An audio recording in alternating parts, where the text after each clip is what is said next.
이곳은 인천공항입니다. 오늘 날짜는 4월 21일이고요.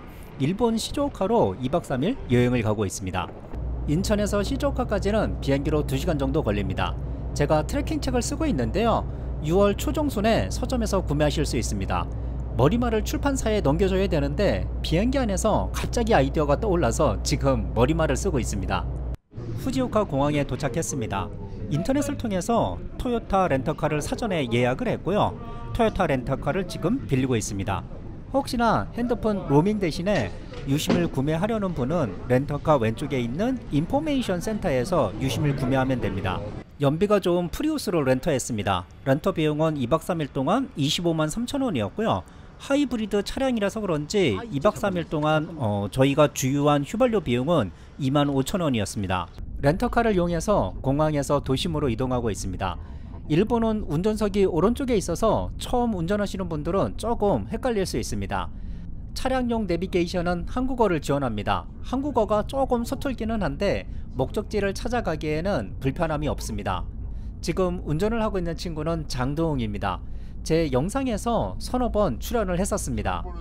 아고다에서 8.9, 호텔스컴에서 9점을 받은 아소시아 호텔이 저희 첫 번째 숙소입니다. 저는 아고다에서 예약을 했고요. 이곳은 시즈오카역 바로 옆에 있어서 시즈오카역 야경을 즐길 수 있습니다.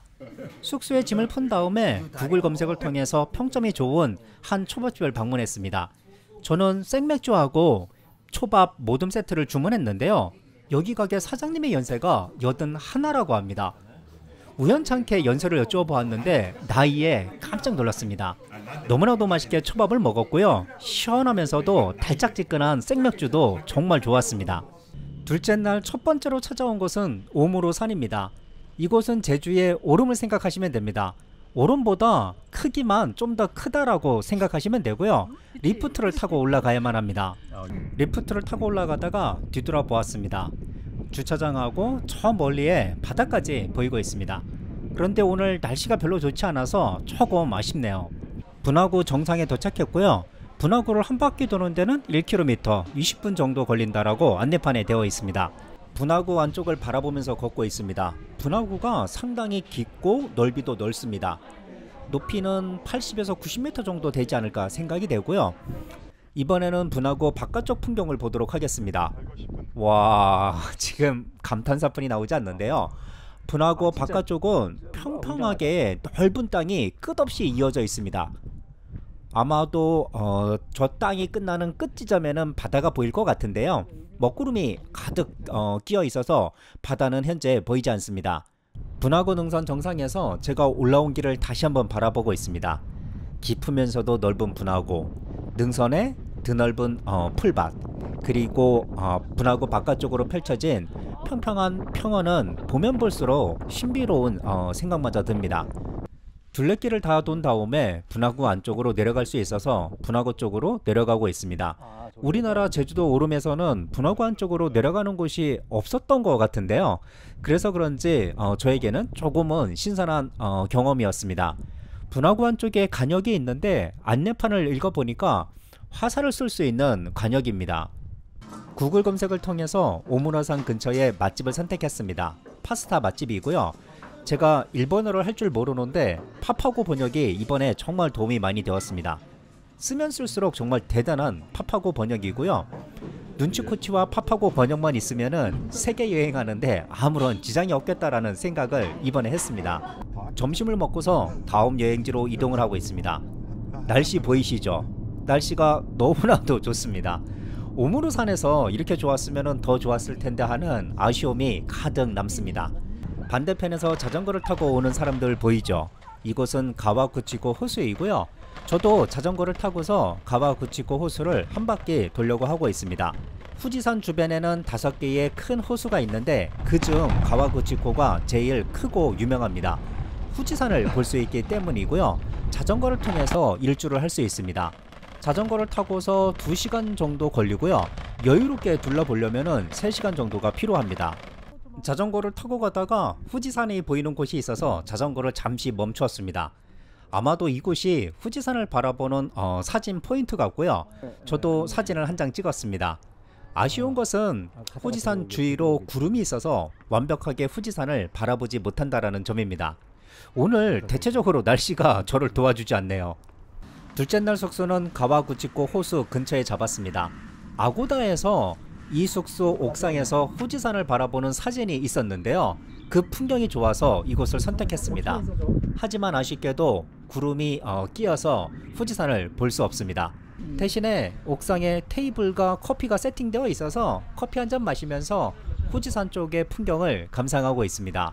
마지막 날 첫 번째 여행지는 시라이토 폭포입니다. 앞쪽에 나뭇가지 사이로 시라이토 폭포가 얼핏얼핏 보이고 있습니다. 날씨가 좋으면 시라이토 폭포 뒤쪽으로 후지산까지 보인다라고 하는데요.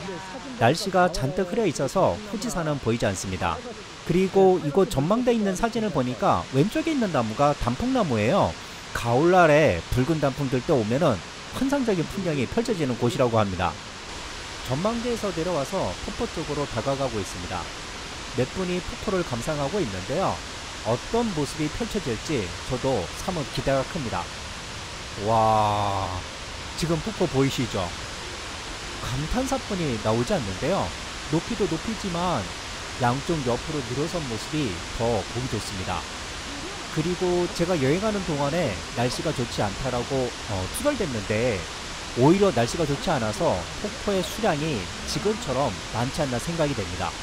그리고 폭포 주위로 연초록의 잎들이 우거져서 하얀 폭포 물색하고 연초록의 잎들이 서로 대비되다 보니까 더 멋져 보입니다. 정말로 웅장한 폭포인데요. 제 카메라가 이 웅장함을 담아내지 못할 것 같아서 그것이 조금 아쉽습니다. 220m 떨어진 곳에 오토돔의 폭포도 있다라고 하거든요. 이 폭포도 한번 가보도록 하겠습니다. 오토돔의 폭포를 바라보고 있는데요. 떨어지는 폭포의 높이도 상당히 높고 아래의 폭포도 상당히 넓습니다. 완벽하게 비슷하지는 않은데 이 폭포의 이미지가 저는 우리나라의 비둘기낭 폭포 이미지하고 비슷하지 않나 생각이 됩니다. 시라이토 폭포에서 5.3km, 자동차로 10분 정도 이동을 했습니다. 이곳은 타누키 호수고요. 잔잔한 호수와 삼나무가 울창한 숲, 그리고 후지산을 바라볼 수 있는 사진 포인트가 있습니다. 다른 분들은 사진 포인트까지 걸어가셨고요. 저는 캠핑에 관심이 많아서 캠핑 장비와 이곳에서 어떻게 하면 캠핑을 할 수 있는지 캠핑하시는 분들한테 여쭈어 보았습니다. 이번에도 파파구가 큰 역할을 해줬습니다. 사진 포인트까지는 주차장에서 10분에서 15분 정도 걸어가면 됩니다. 점심은 오뎅으로 먹으려고 하는데요. 나 혼자 산다에서 나왔던 오뎅거리를 지금 찾아가고 있습니다. 여기가 나 혼자 산다에 나왔던 오뎅거리입니다. 길이가 30에서 50m 정도 될 것 같고요. 거리라고 하기에는 좀 그렇고 포장마차가 몰려있는 곳이라고 표현하면 적당하지 않을까 생각이 됩니다. 그런데 오후 3시부터 영업을 한다라고 그러네요. 저희는 다른 먹거리를 찾아야 될 것 같습니다. 도심을 걷다가 줄 서 있는 식당이 있어서 저희도 이곳에서 점심을 먹기로 했습니다. 그림이 있어서 파파고의 도움 없이 주문이 가능했고요. 저는 고등어 정식을 먹었습니다. 우리나라 고등어 정식하고 거의 비슷한 맛입니다. 점심을 먹고서 시즈오카 공항으로 가는 길에 녹차밭이 있어서 잠시 자동차를 멈추었습니다. 드넓게 펼쳐진 녹차밭이 상당히 인상적인데요.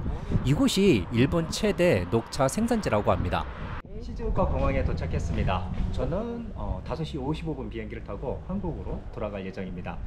2박 3일간의 시즈오카 여행을 여기서 마치도록 하겠습니다. 그럼 다음 여행가 사랑에서 만나도록 하겠습니다. 안녕히 계세요.